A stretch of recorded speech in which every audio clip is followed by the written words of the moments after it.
start small. Don't try to do too much too fast, and kind of work iteratively. So, you know, getting the space lined up. One thing that I have learned over the years is that real estate is a big challenge for American Dharma generally, and we are blessed that the folks at Dragonfly Yoga are letting us use the space for free, which is just amazing.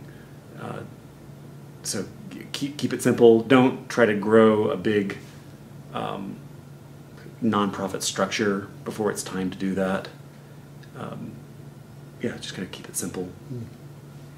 I think I'd go even more fundamental, and I think the key is having a good relationship with a teacher, you know, a good solid relationship with a teacher who is willing to, number one, has either asked you to do it or authorized you to do it, or is willing to be very available in helping to do it, and to maintain a clear relationship, set up all the good rules around it, bylaws and whatnot, and then, you know, keep those horizontal relationships going. And make sure that that teacher has good horizontal relationships with other teachers, with other structures. I think all of this is really, really important. And then you're just, you know, you're a flower on a larger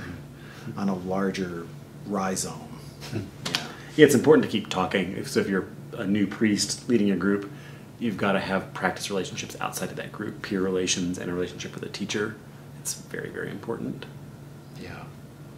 So I think, I mean, there is some evidence of people out there kind of starting up these groups because they want to be a teacher or whatever, like kind of like being a Reiki healer, maybe, not to knock Reiki healers, but, you know, you can go in a weekend and become a Reiki master in some schools, apparently.